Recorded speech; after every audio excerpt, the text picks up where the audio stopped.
Muchísimas gracias, doctora Cadaval, y muchísimas gracias a la Universidad de Santiago de Compostela por la invitación a participar en la cátedra, en las conversaciones iberoamericanas y en la cátedra. Y me gustaría, de hecho, empezar un poco retomando parte de lo que mencionó al inicio, que el esfuerzo no ha sido lineal a lo largo, digamos, alrededor del mundo. Y eso creo está muy relacionado con la forma en la que a veces de manera orgánica han crecido algunos sistemas de gestión financiera pública en diferentes países. También está muy ligado también en la forma en la que tradicionalmente se ha, digamos, implementado la gestión. Y si me permiten, lo que haría, voy a tomar una ruta muy simple para explicar lo que México ha hecho.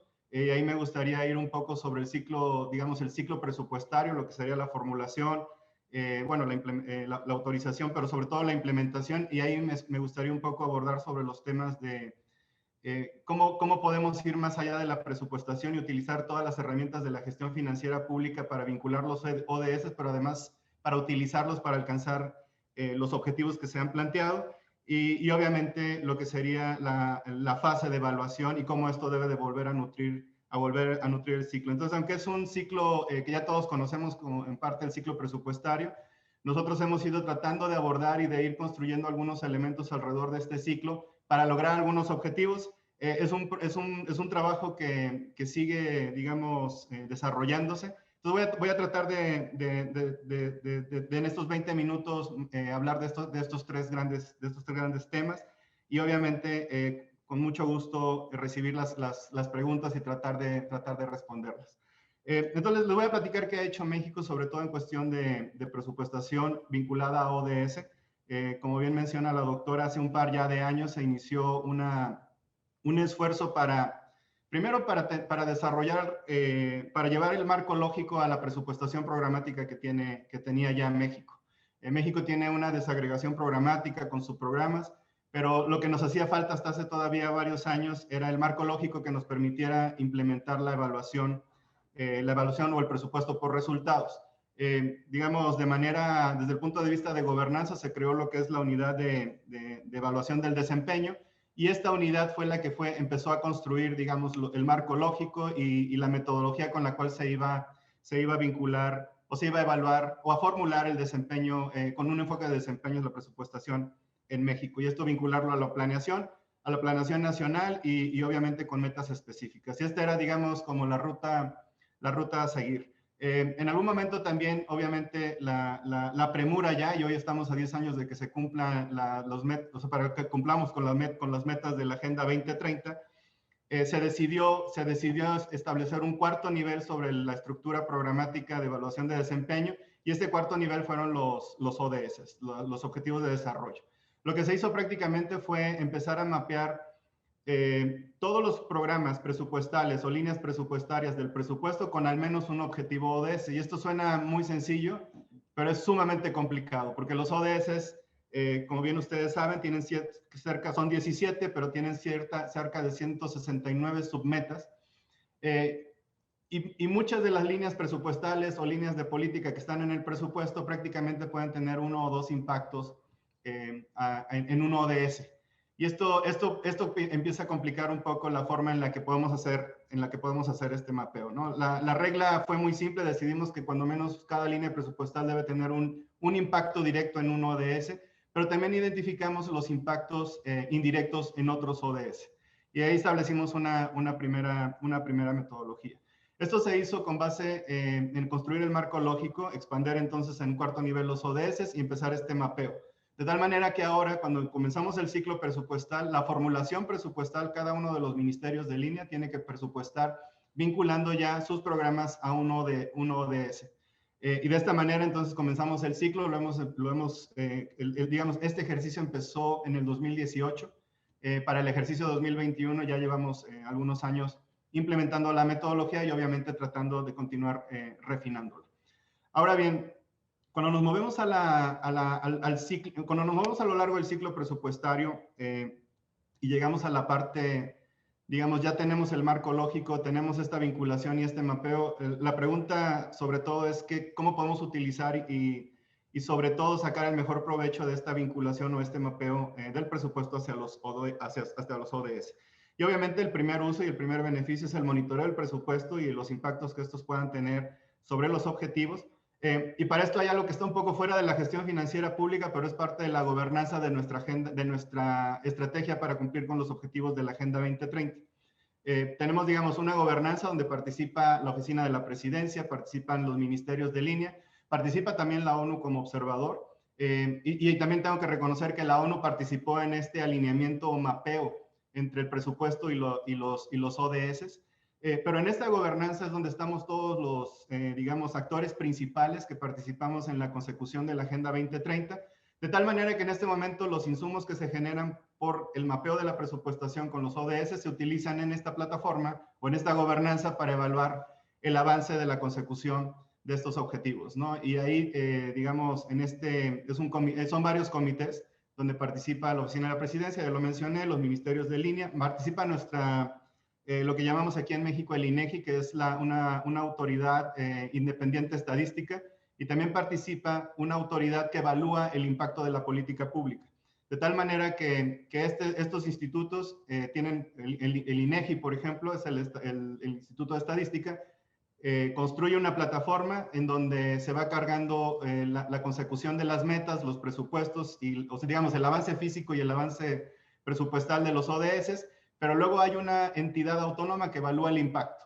Y en esta gobernanza es donde empieza a tomar ya, digamos, donde nos empezamos a beneficiar del mapeo que se hizo con la presupuestación basada en resultados y vinculada con los ODS. Pero el segundo gran beneficio que hemos tenido, y bueno, obviamente también hay, digamos, beneficios con respecto al alineamiento de política pública a través del presupuesto, la identificación de la asignación presupuestal, pero uno de los grandes contribuciones que ha tenido este mapeo fue el que pudimos por primera vez realizar lo que sería un marco de referencia para emisión de deuda soberana. Hace un año, en septiembre, 14 de septiembre del 2020, un poquito pasando ya el estrés financiero de la pandemia de COVID, logramos emitir el primer bono sustentable de México, soberano. México ya había venido emitiendo bonos en el mercado local, verdes o sociales o sustentables, pero es la primera vez que México como soberano va a los mercados internacionales y emite un bono de 7 años en los mercados de Europa, que prácticamente, en el cual el 50% de estos bonos fueron adquiridos por fondos de inversión ASG, ¿no? Vinculados a los objetivos de ambiente, sociales y de gobernanza. Y por primera vez logramos estructurar un bono sustentable. Este bono sustentable es un bono que aborda, digamos, el enfoque de sostenibilidad en su definición más amplia. Se incluyen los criterios verdes con estándares internacionales establecidos en los mercados internacionales e incluye también digamos, los criterios sociales con estándares internacionales para emitir bonos sociales. De tal manera que el bono sustentable está conformado, el primero que emitimos, por 7 ODS.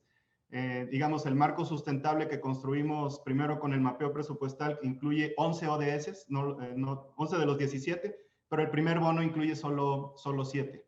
Y esto lo que nos permite entonces es generar un ejercicio de comunicación y transparencia con los inversionistas hacia nuestro presupuesto en las políticas sociales y ambientales.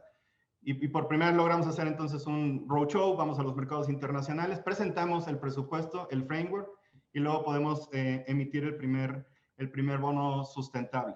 Y ese creo que es uno de los grandes también beneficios que hemos obtenido de poder vincular nuestro presupuesto a las metas de los objetivos de desarrollo de la ONU. La ONU, una vez más, participó proveyendo una opinión sobre el alineamiento entre el presupuesto y los ODS. Ellos habían venido trabajando de manera muy intensa con nosotros en este sentido, y participaron también de alguna manera como observadores en el proceso de estructuración del bono.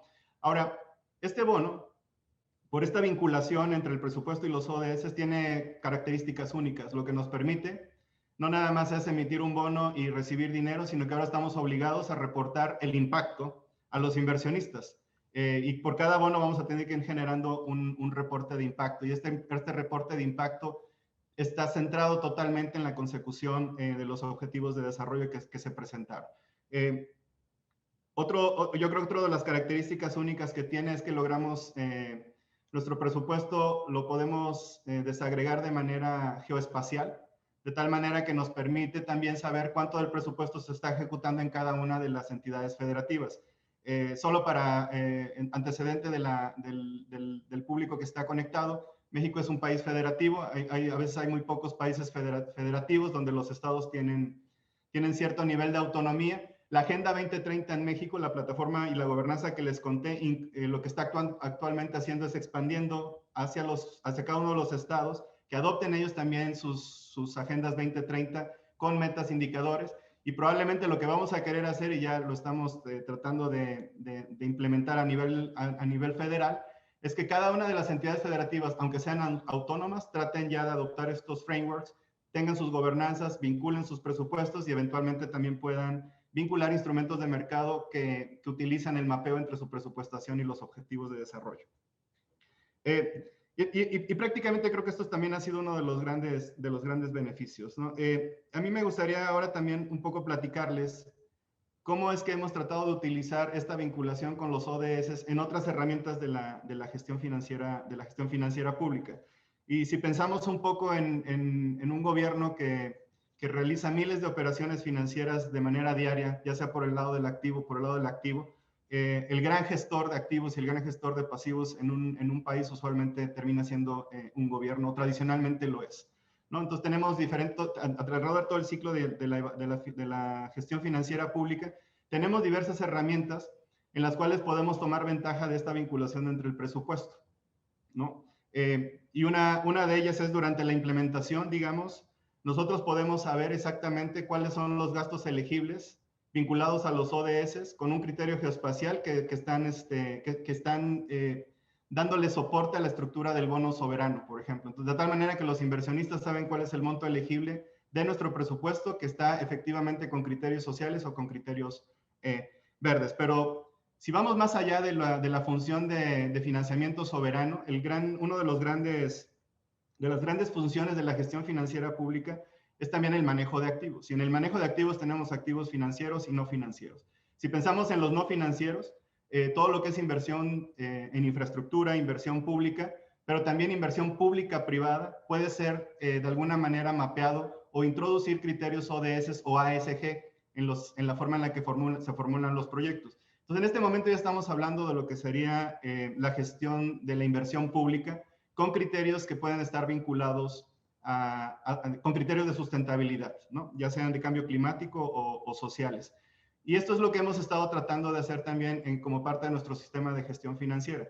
Una de las funciones que están debajo de la subsecretaría del ramo, como lo decimos en México, de Hacienda, es la banca de desarrollo. Nosotros tenemos, digamos, una banca de desarrollo sectorizada. No, otros países como Brasil tienen bancas que son multisector, como el Bendese. Nosotros tenemos un banco de desarrollo para cada uno de los sectores, infraestructura portuaria, gran infraestructura, por ejemplo, o financiamiento de gobiernos subnacionales, pero tenemos un banco específico y especializado en vivienda, un banco específico y especializado en pequeñas y medianas empresas.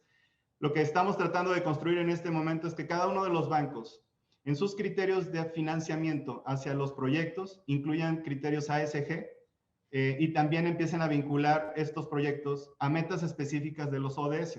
Lo que queremos, por un lado, es que ellos en su gestión de la inversión pública comiencen a utilizar estos criterios. Esto implica que también el gobierno federal tiene que comenzar a hacer lo que a veces decimos el streamlining de estos criterios en la gestión de la inversión pública. Y eso es, digamos, por un lado es cumplir con un mandato, es alinear este mandato con los objetivos de desarrollo. Por el otro lado, también en la gestión de activos, los bancos tienen tesorerías muy activas, sofisticadas, que compran papel, invierten parte de sus fondos de pensiones.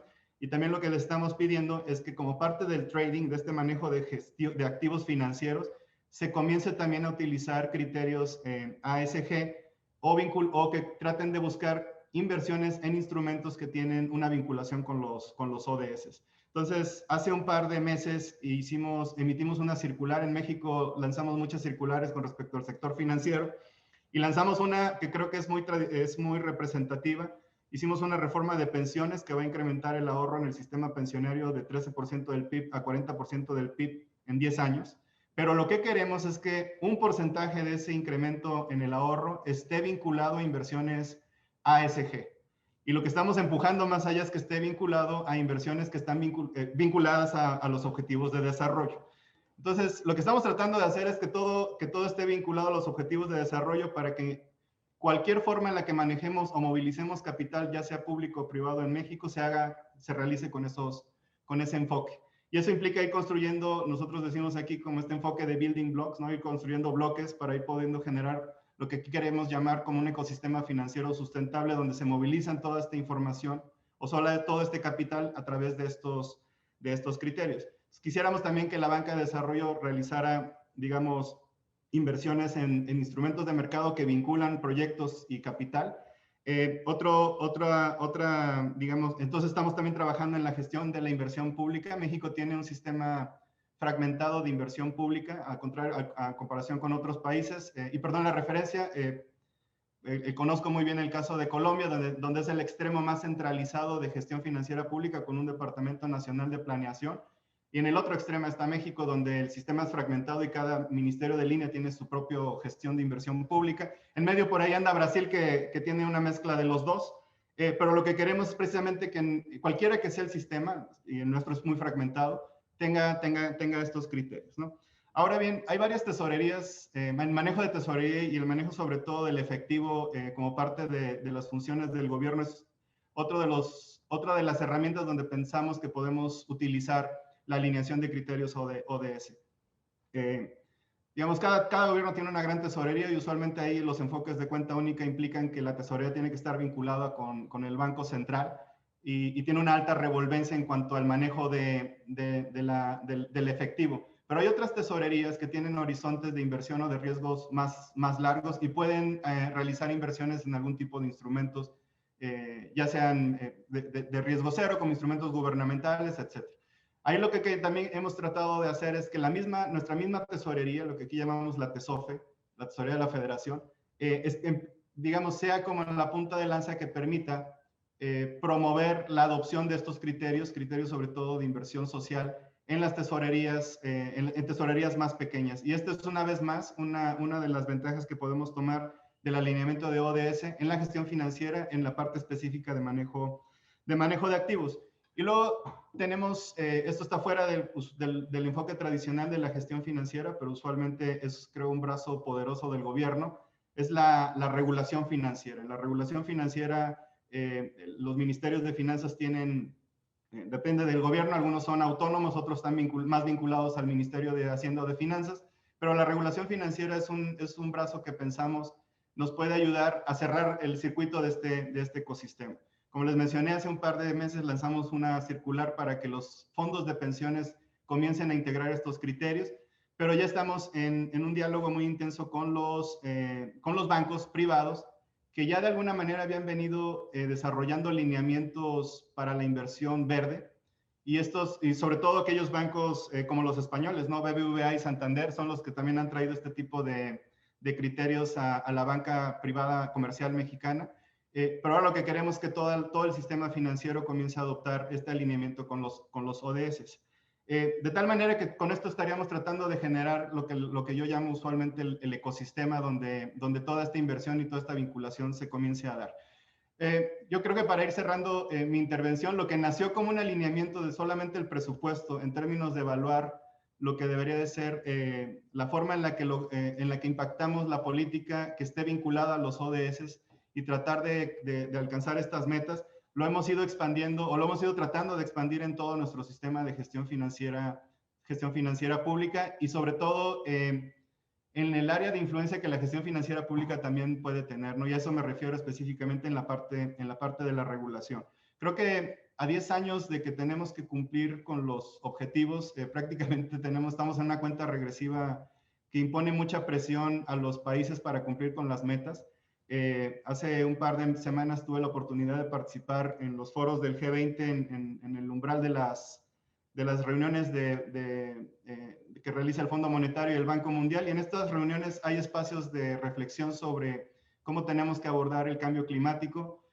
Una de las reflexiones que nosotros hacíamos con México, en México y sobre todo en Latinoamérica, es que el cambio climático es un mal global y los beneficios, el objetivo de combatirlo va a generar, digamos, combatir el cambio climático va a generar beneficios también globales. Sin embargo, creo que hay varios retos importantes en este sentido.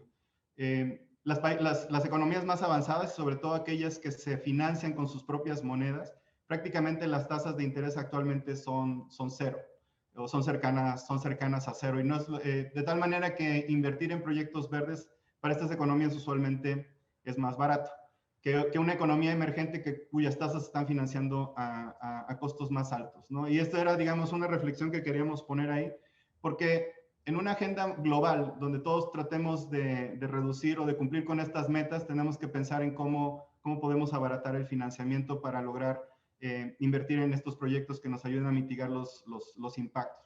Pero otra reflexión que estábamos haciendo también era que los países de ingresos medios, a comparación de las economías más avanzadas, todavía enfrentan brechas de desarrollo importantes, sobre todo en inclusión financiera, brecha de género, desigualdad salarial también en temas de género. También tenemos todavía pobreza que tenemos que abordar y por lo tanto el enfoque para nosotros, sobre todo en México, es sustentable en la más amplia definición de sustentabilidad o sostenibilidad, dependiendo.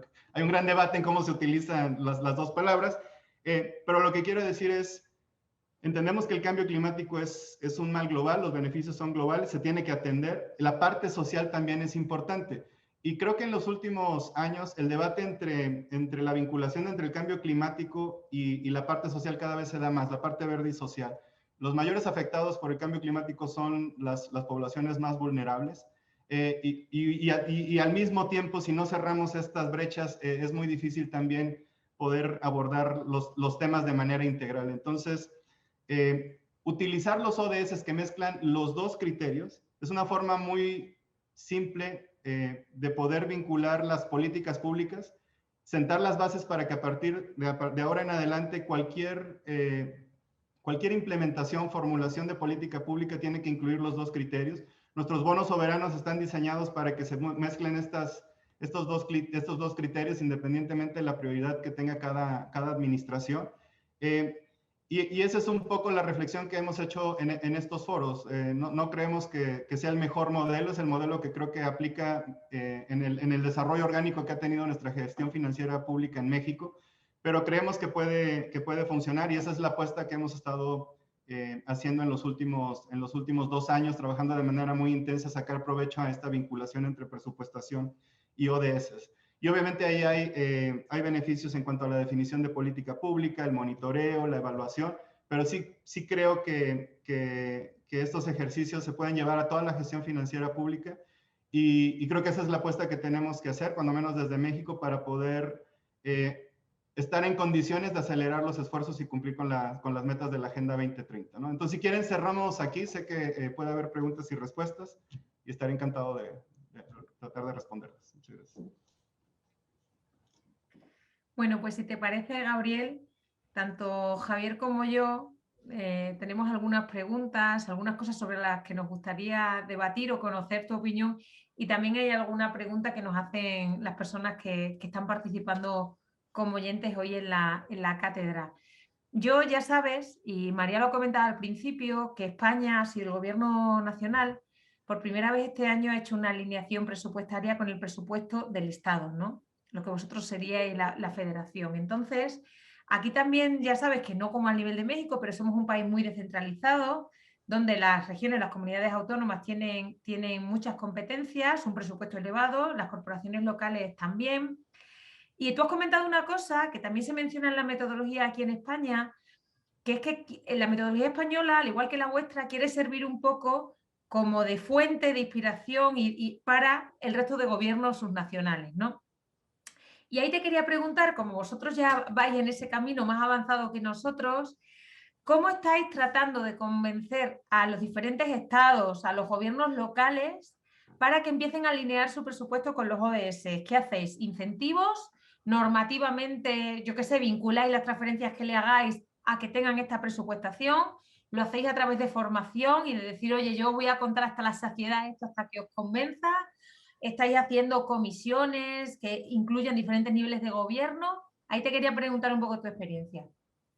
No, por supuesto, y esa es una pregunta que creo que me haces, de hecho, en el momento perfecto, y en este momento te voy a explicar, tratar de explicar por qué. No, yo creo que, y no, no, tendría una respuesta específica yo creo que es una mezcla de todo lo que has dicho, lo que hay que hacer, ¿no? Yo creo que hay que utilizar todas las herramientas disponibles para tratar de realmente implementar esto en los siguientes 10 años. Es más, no, ni siquiera en los siguientes 10 años, es lo más rápido posible para poder alcanzar la meta de 10 años, ¿no? Entonces, déjame te cuento un poco cómo hemos tratado de abordar el tema a nivel subnacional, como lo decimos aquí, sobre todo con los estados, ¿no? México está, para el beneficio de los que nos escuchan, está la federación, luego vienen los estados y luego vienen los municipios. Es un arreglo que es muy parecido al de España, excepto por las provincias, pero es prácticamente igual, ¿no? Y con este nivel de autonomía de gestión financiera y de política, es muy difícil que la federación imponga algo a los estados, ¿no? Entonces, el costo y el esfuerzo de coordinación es muchísimo mayor que en otros países que son unitarios, donde el gobierno nacional sí tiene cierta influencia en los gobiernos subnacionales.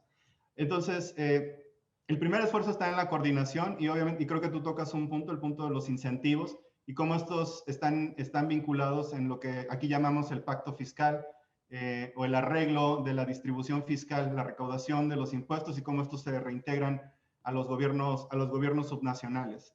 El COVID-19 yo creo generó un impacto muy importante en todas las economías, todos lo estamos viviendo, la contracción de los ingresos, y eso ha llevado a que actualmente los estados estén interesados en reformular el pacto y en discutirlo.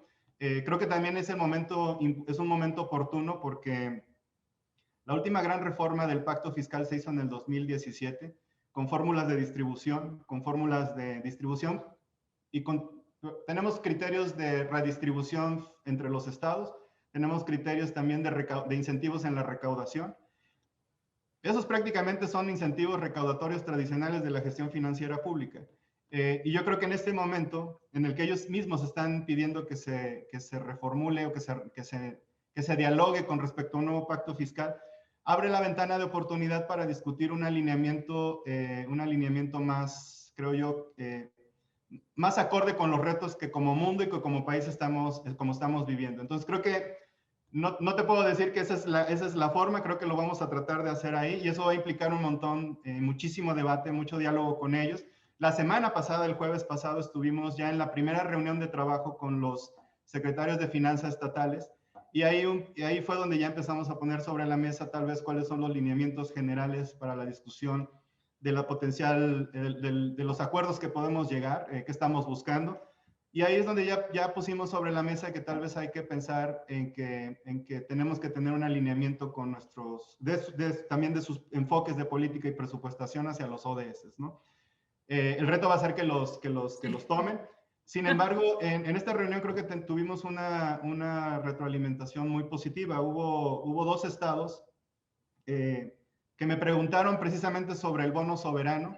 Cuando hablamos del marco de referencia, les expliqué que provenía de un mapeo presupuestal entre los ODS y prácticamente me dijeron, yo puedo hacer lo mismo porque también yo tengo ya los presupuestos y estamos trabajando en una gobernanza muy similar a la que la federación está haciendo.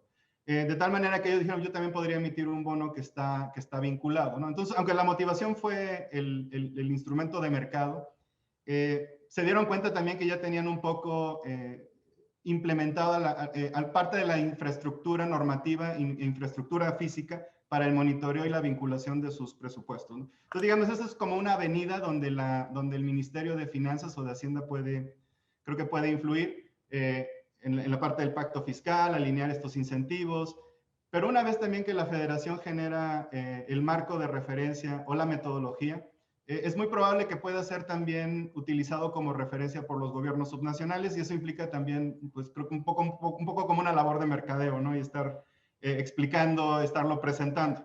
Y eso es algo que queremos hacer desde el punto de vista de la Secretaría de Hacienda.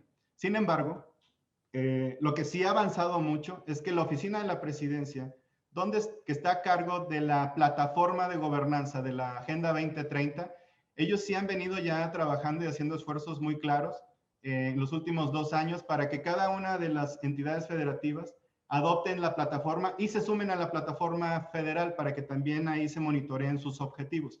El último dato que tengo es que 15 de los 32 estados ya se habían sumado a la plataforma y 15 de esos 32 estados están completando ya su mapeo de presupuestación con ODS. Y también por eso creo que en la medida en la que la Federación o el Gobierno Central Nacional puedan hacer marcos, referencias, pero también podemos vincular otros instrumentos de la gestión financiera, incrementamos la probabilidad de adopción de los gobiernos subnacionales y obviamente hay una economía política siempre alrededor del presupuesto, pero creo que puede haber ventanas de oportunidad. El COVID-19 es una situación lamentable en términos de salud, pero creo que ha sacado a flote ciertos retos en gestión financiera pública y pareciera que abre una ventana de oportunidad para tratar de dar un salto y pasar de un esquema que nació hace muchos años, pero que no estaba alineado a estos retos, ¿no? Entonces, no sé si pude responder tu pregunta, pero así es como lo estamos tratando de abordar. Totalmente. Nosotros tenemos por reformular nuestro sistema de financiación autonómica y local. Lo que pasa es que es tan difícil cuadrar que yo creo que como ya metamos esa variable, es cuando ya no lo vamos a cambiar nunca. Pero me ha parecido muy útil por el enfoque que le dais, porque yo creo que también el enfoque de los incentivos es claro. O sea que muy, muy útil, de verdad. Y si me permites, Carmen, muy rápidamente, digamos, la persona que dirige la Agenda 2030, obviamente es una persona súper comprometida con la agenda.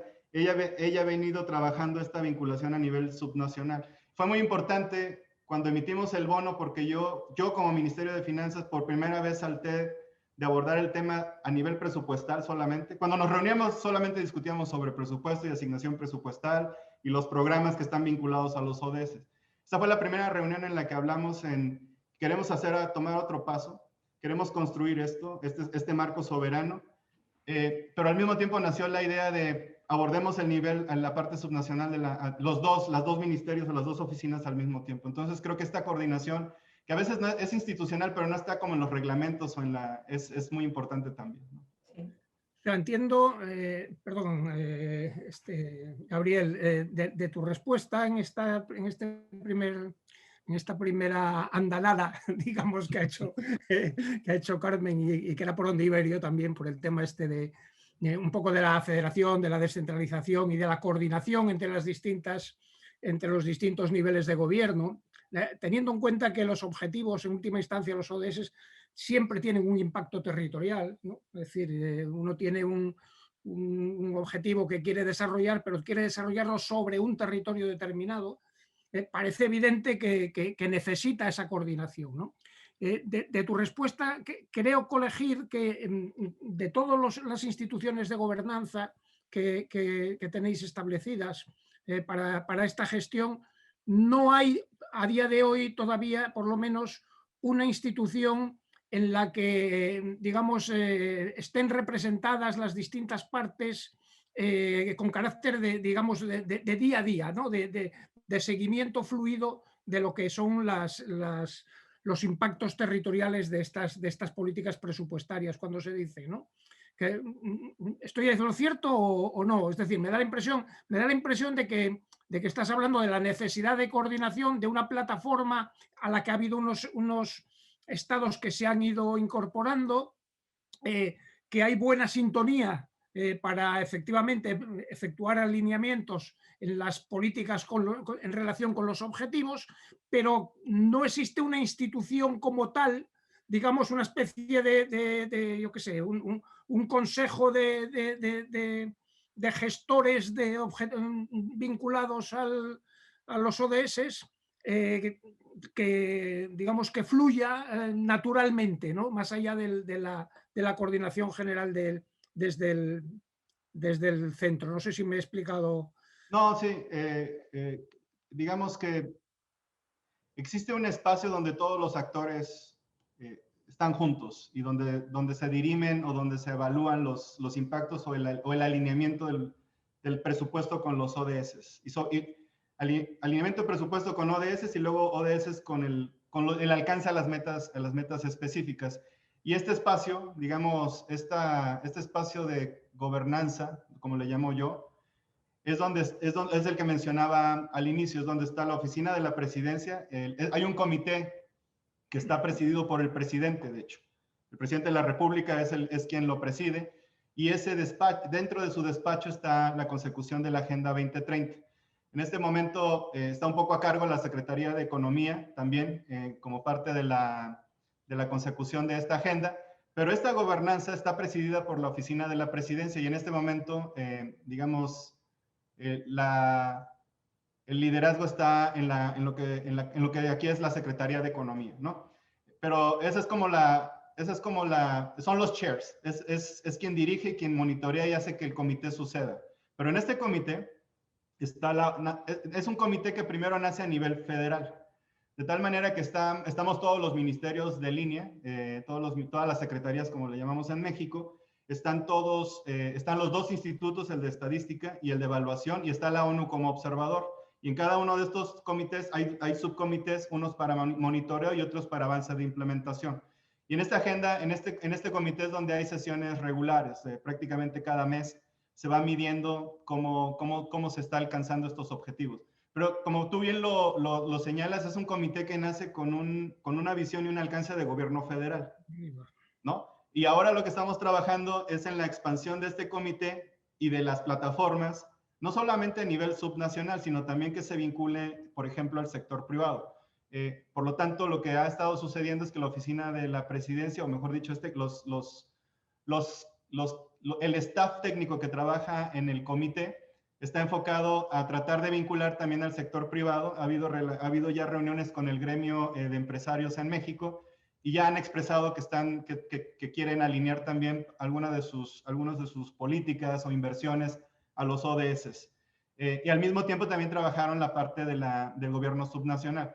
Entonces, para tratar de responder tu pregunta, nació con ese alcance y lo estamos tratando de expandir en este momento. Eso va a implicar que cada uno de los estados, en la parte subnacional, desarrollen también sus gobernanzas para que se vinculen con la gobernanza federal. Y eso ya empieza a sonar como muy, muy burocrático, ¿no? Muy aparato gubernamental y todo eso.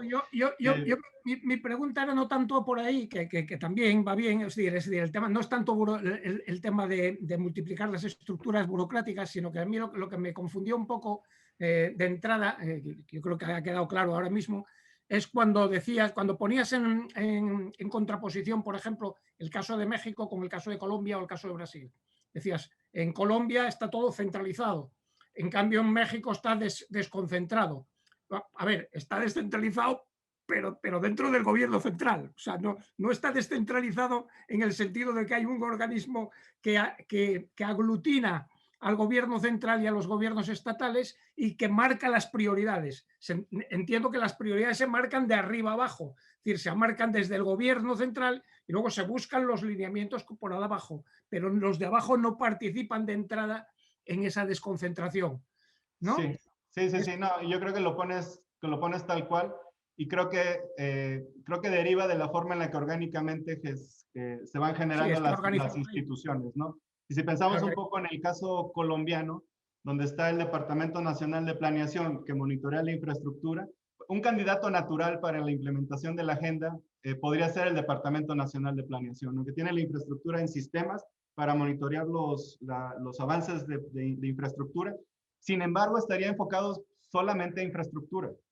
Ese es otra también, no sé, porque no conozco más allá del caso colombiano, no quisiera que hubiera algún colombiano conectado y estoy hablando un poco, pero conozco el DNP en este sentido, ¿no? En México es el otro extremo, entonces, efectivamente, la gobernanza nace un poco como en la oficina de la presidencia. Si eso se empieza a replicar subnacional, pensamos que tiene un mayor alcance en la visión de política pública, pero hay un elemento que puede limitar, que es este enfoque transversal alrededor de los ministerios de línea, y donde creo que la Secretaría de Hacienda o los ministerios de Finanzas tienen ese rol transversal, porque ellos ven todo el presupuesto, ¿no? Entonces es muy importante en esta vinculación y en estos retos que tú puntualizas, un enfoque transversal, pero sobre todo de la Secretaría de Finanzas con la presupuestación, ¿no? Pero sin duda ese es un reto importante de gobernanza y de arreglos institucionales. Tenemos una pregunta, por lo menos, por aquí, de alguien que nos dice: buen día, ¿podría mencionar el subsecretario Iorio qué se ha financiado con el bono verde soberano? ¿Qué obras o programas se han financiado de esa deuda sustentable? Gracias. La pregunta la hace Zenyacen Flores. Zen es una reportera de México que conozco muy bien, le mando muchos saludos. Y muchísimas gracias por la pregunta. Esta es una pregunta muy interesante porque cuando uno va sobre el ciclo presupuestario, ¿no? La formulación, y una vez que lo aprueba que aprueba el presupuesto el Congreso, y en ese momento ya tenemos metas específicas de ejecución presupuestal vinculadas a los ODS. Y tenemos 17 ODS en la Agenda 2030, pero nuestro marco de referencia con respecto al bono, como lo mencioné, son 11 ODS nada más. Esos ODS, digamos, la forma en la que funciona el bono soberano es con un enfoque que le llamamos ex ante y no ex post. Quiere decir que una vez que está aprobado el presupuesto, identificamos lo que son los gastos elegibles con la metodología y estos gastos elegibles son agregados por los ODS. Esto es lo que justifica, esto es lo que ven los inversionistas y eso es lo que ellos evalúan si cumple con sus criterios ASG de inversión, sobre todo en los fondos ASG en Europa. Entonces, como les dije, incluimos 7 ODS en el bono y son ODS sociales y ODS verdes. Entonces, por ejemplo, uno muy representativo es el ODS vinculado a la inclusión financiera. Ahí está, digamos, agregado todos los gastos elegibles del presupuesto aprobado. Quiere decir, ya se van a ejecutar, independientemente de si el bono se flota o no. El presupuesto está asignado ya a proyectos que cumplen con criterios sociales de la ONU y que la ONU prácticamente avaló en cuanto al alineamiento. Entonces, por ejemplo, un ejemplo muy claro es el de inclusión financiera. México es un país con muy baja inclusión financiera, concentrado principalmente en las zonas urbanas. Y actualmente tenemos 2 grandes políticas donde la inclusión financiera va a jugar un rol importante. Por un lado, estamos tratando de desplegar conectividad en todas las zonas rurales y por el otro lado estamos tratando de bancarizar todos los programas sociales donde la mayoría de los beneficiarios están en zonas rurales y esto va a sentar las bases para una mayor política de inclusión y educación financiera. Al mismo tiempo estamos, por ejemplo, expandiendo la infraestructura bancaria. También tenemos algunas iniciativas que no están en el presupuesto, como el desarrollo de pagos digitales en las ciudades. Y todas esas acciones están vinculadas a los ODS, a la ODS de inclusión financiera, ¿no? Entonces, en este bono estamos incluyendo cuando menos son otros 6 más. Y lo que queremos hacer entonces es prácticamente vincular estos gastos elegibles con los inversionistas. Posteriormente emitiremos un reporte de impacto y ahí es donde también ya le reportaremos a los inversionistas cómo se ejecutó el gasto, cuáles fueron los objetivos alcanzados en términos de inclusión financiera. Y entonces, para tratar de responder la pregunta de Zen, son 7 indicadores, son 7 ODS, pero digamos, lo que me gustaría hacer el énfasis es que estos proyectos ya cumplen con criterios sociales o ambientales, con estándares de la ONU en nuestro presupuesto. Y eso se van a ejecutar, independientemente de si hay un bono o no. El hecho de que tengamos una presupuestación vinculada a ODS es lo que permite que un público inversionista en Europa, que tiene este enfoque, lo compre y esté interesado en comprarlo. Y esta es una distinción muy diferente a lo que tenemos con un bono tradicional. El bono tradicional es quirografario, es riesgo soberano, lo emitimos y va a financiar el presupuesto y listo. Aquí no, aquí los inversionistas en el roadshow y en las reuniones me preguntan vemos los proyectos, vemos los impactos, vemos los retos. Esta es la primera vez que podemos en un roadshow hablar de la política social y de los retos de brechas sociales que tiene el país, ¿no? En este ambiente como de mercados internacionales que usualmente pareciera desvinculado, aunque últimamente ha venido cambiando esa tendencia, ¿no? María, no sé si tenemos espacio para una última pregunta. Va. Muy bien, pues vamos, si ya solo nos queda una, sí que me gustaría volver un poco al origen, ¿no? A la metodología. Vosotros ya habéis hecho bastantes reflexiones porque lleváis muchos años y entiendo que ha sido una metodología viva, que se ha ido perfeccionando a lo largo de los ejercicios.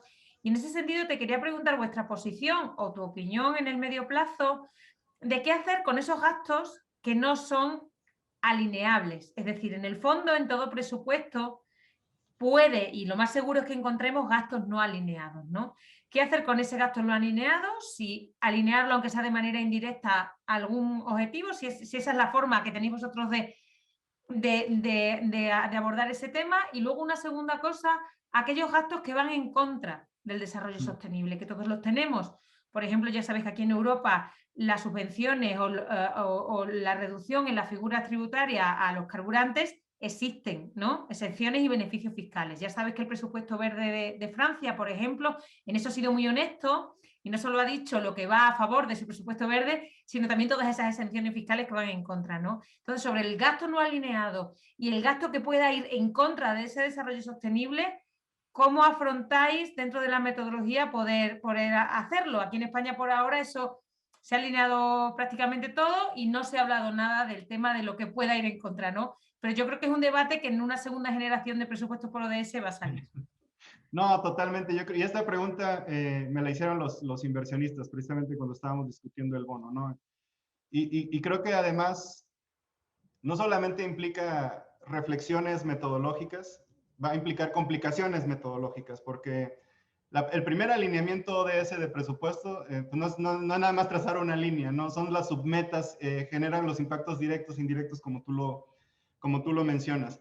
Y obviamente hay gastos que no están alineados a los ODS, hay gastos que inclusive tienen externalidades negativas, y esto lo tenemos que mapear también. Nuestra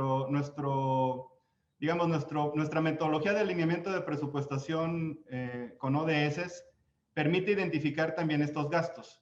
Ahora bien, en el marco de referencia que donde utilizamos como base este mapeo, el marco de referencia de emisión soberana, uno de los filtros precisamente es excluir todos los gastos que no están alineados con los ODS, pero además excluir los que tienen una externalidad negativa, ¿no? Y digamos, entonces los segmentamos, los identificamos y los tenemos cuantificados.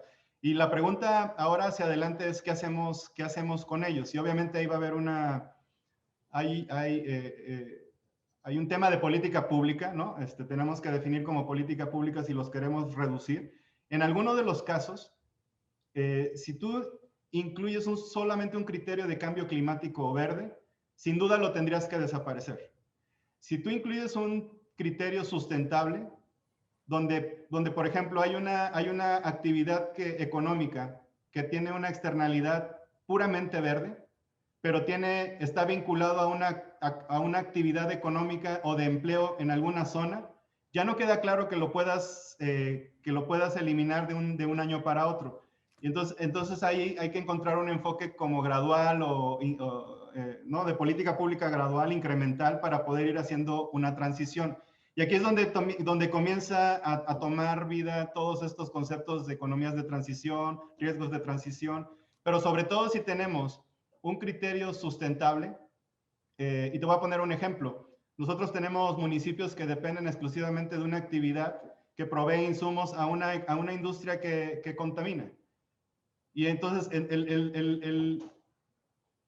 la discusión de política pública es si lo haces puramente de cambio climático, afectas a todas estas regiones, o si lo haces sigues contaminando, o si lo mantienes sigues como de alguna manera contaminando.